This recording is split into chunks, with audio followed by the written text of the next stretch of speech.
from father to father forever. For the children of Israel went out with a high hand. And this day shall become to you a remembrance, and you shall observe it as a festival to Yahweh throughout your generations. Observe it as a festival, an everlasting law. And you shall guard this word as a law for you and your sons forever.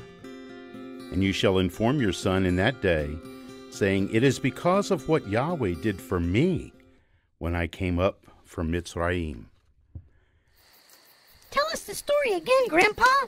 Please? Okay, then. Let's lean back on our seats and relive our captivity in Egypt as told by the many fathers between then and now. Well, I remember coming to Egypt when Joseph was still the second in command, and he looked out for us by storing up grain so we wouldn't perish during the times of the years of famine. It sure wasn't easy living in Egypt during the famine, but we made it, even though we sold everything we had to be able to buy food for our family. We observed the Sabbath as our family had done in the past. Joseph was always there and made sure that we were set apart from Egypt and the many gods and idols that they worshipped. My mom, dad, sisters, and brothers all learned what it really meant to be owned by the government and work for them, but we still looked forward to Sabbath. After we had sold our land, though, Joseph allowed us to see a little light at the end of the tunnel. We could work for the government and grow our crops on their land, but we were allowed to keep a portion of it for our family. If Joseph wouldn't have done that, then I don't know where we would have been now. After many years, Joseph died, and we as Hebrews vowed to carry his bones to the promised land, or somewhere that we knew Yahweh had promised our forefathers Abraham, Isaac, and Jacob.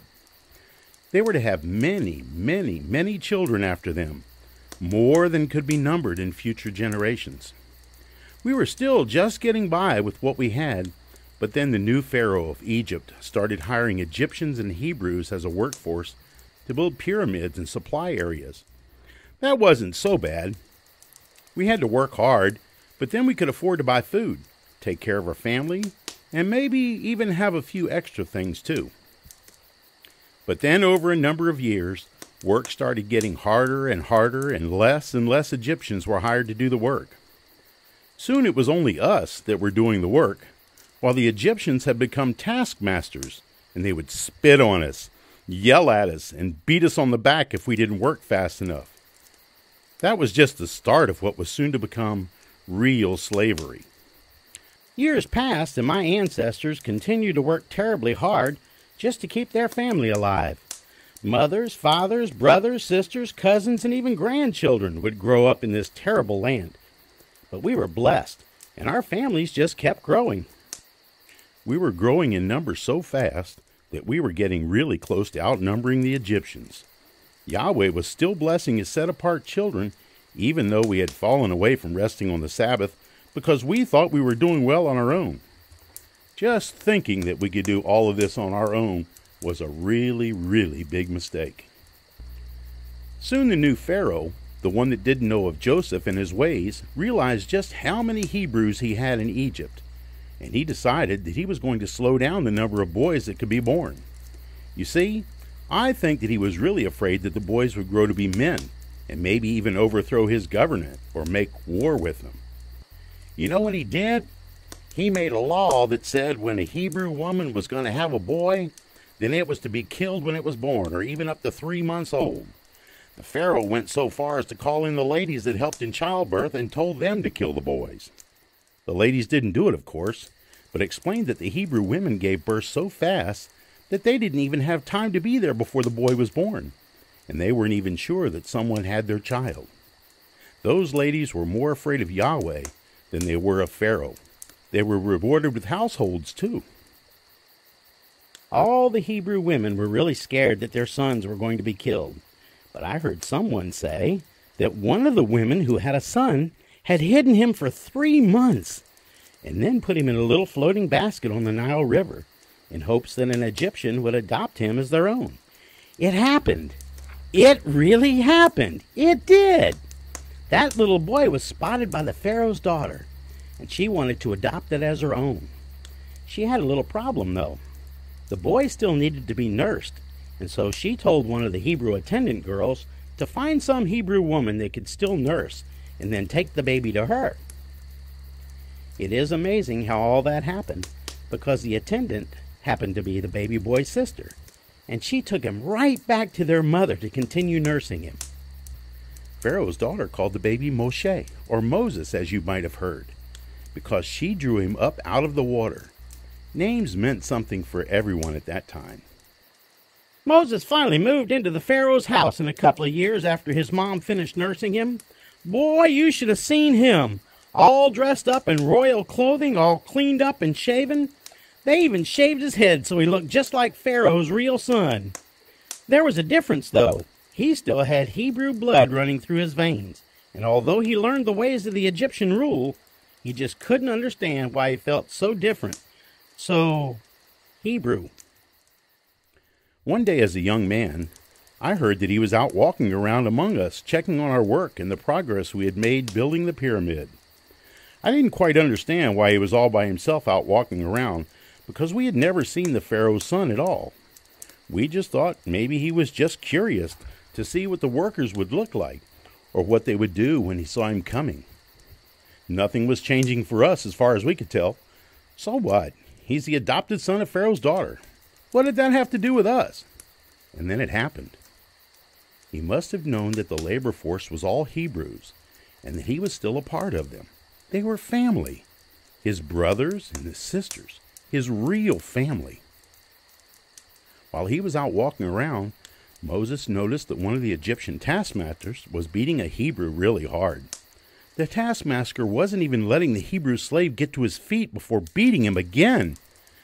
This must have angered Moses, because the next thing we heard among the Hebrews was that Moses had killed the taskmaster and buried him so no one would find out.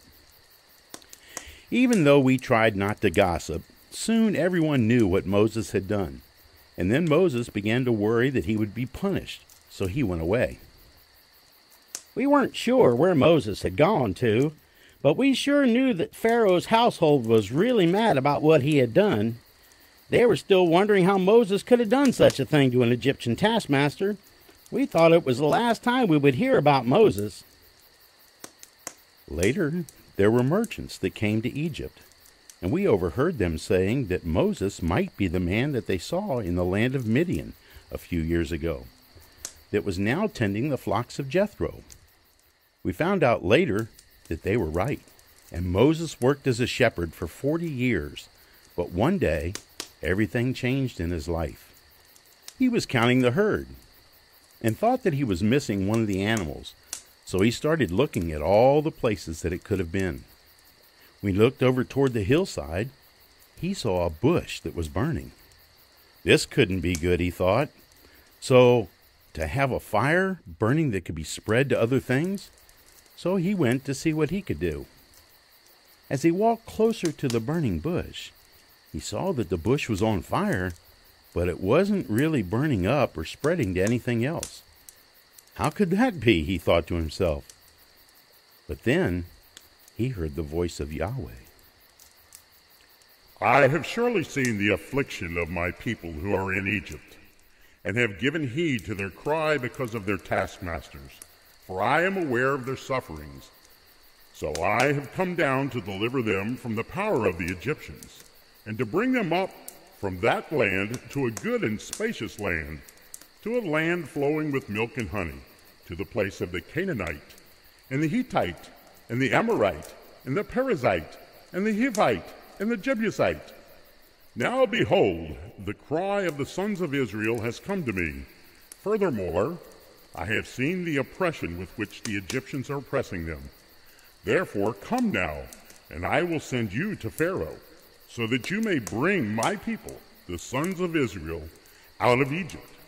So Yahweh sent Moses back to Egypt to tell Pharaoh to let the Israelites go.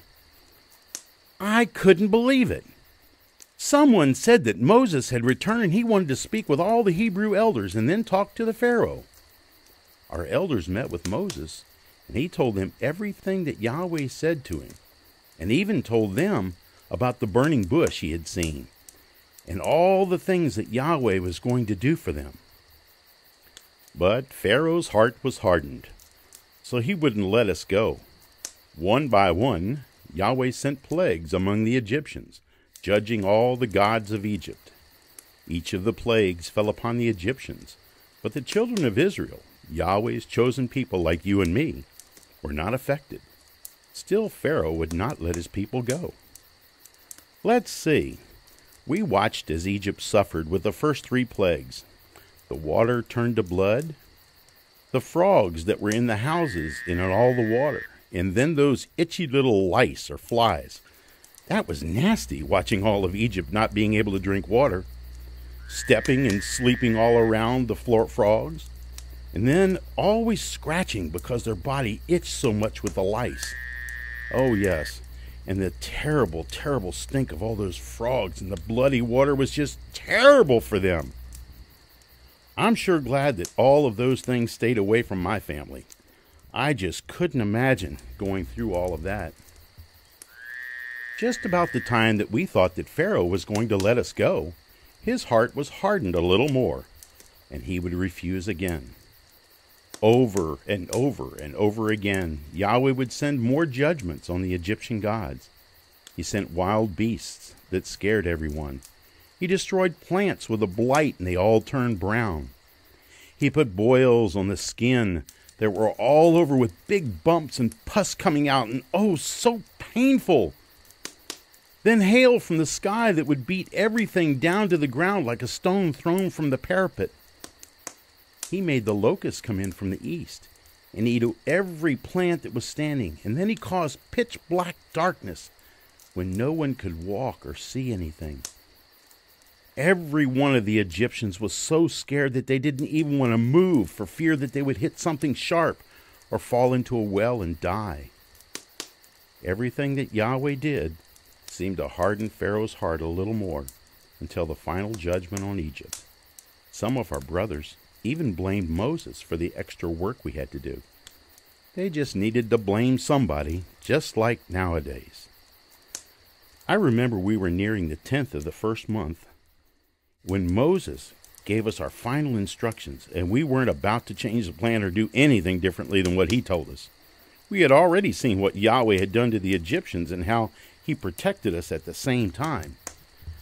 Moses told us to get a perfect lamb or a goat, and if our family was too small for eating the whole lamb or goat, then we were to share it with another family. We brought it into our house, and we really got to know that lamb, all soft and cute. We petted it, and we fed it, and we played with it, and we slept with it. We treated it as if it were a part of our family. Then 3 days later, on the 14th day of the first month at twilight, we had to kill it and use hyssop to paint some of its blood on the 2 doorpost sides and the top. That was so hard for me to put my hand on its head and use the knife, I almost cried the whole time. It was like I had to kill one of my own to save me and my family. Moses told us that we were to roast it that same night and eat it with unleavened bread and bitter herbs. We needed to stay fully dressed with our shoes on and even have our walking sticks in our hands. We needed to eat it all quickly before morning. We even took out all the leaven from our homes because we didn't want to be tempted to use it. Yahweh was going to go through the land of Egypt. He was going to strike down all the firstborn of men and animals throughout the whole night. He would protect us if we just followed the instructions. Believe me, my friends and family did exactly what we were told to do, and that's the only reason that I can tell you this story right now. My family survived. We made it all through the night, and none of our other Hebrew families were touched. When Pharaoh's own son died, he finally agreed to let us go. I don't know why sometimes it takes so long for people to recognize the one true God. Maybe we just needed to listen a little closer and obey what he had been telling us all along. Maybe our hearts were hardened a little, like Pharaoh too, and we just didn't want to change anything around us. Well, we finally left Egypt, and we couldn't have carried any more things than we did. All our Egyptian neighbors gave us clothing, gold, and silver, telling us that we weren't welcome in Egypt at all because of all the things that had happened to them. It seemed like we had a lot more than just Hebrews when I looked around on the journey, but I guess they wanted to follow Yahweh just like us. After all these years, from father to father, the captivity as slaves in Egypt and our journey to the promised land is retold so we won't forget how Yahweh took care of us. See the wine glass sitting on the table? We're just going to use it 4 times tonight because Yahweh set us apart or sanctified us forever to be holy people unto Him by the blood of the Lamb.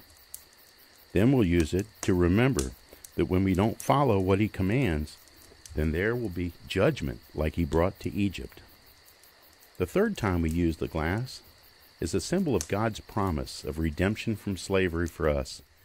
And then the last time we use it, we are going to be praising Yahweh for bringing our God and making us His people. Each of the other things on the plate will be used to remember how hard it was for us while we were in Egypt.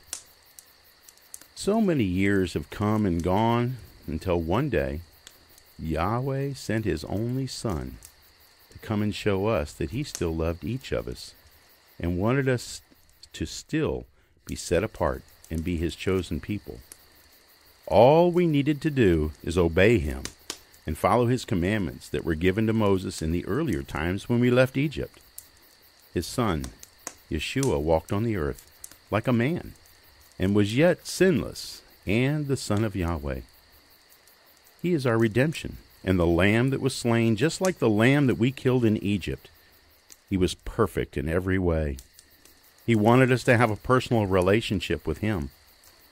One of these days soon, Yeshua will return to gather our relatives that are a part of our spiritual Israel, Yahweh's set-apart chosen people like you and me. We just need to keep watching for Him, keeping His commandments and observing the appointed time, just like Shabbat and Passover and the Feast of Unleavened Bread. I hope that you can better know Yahweh's love for you when you remember how He chose you and brought you out of Egypt with me. This story is going to continue forever to all the generations using you and me, father to son.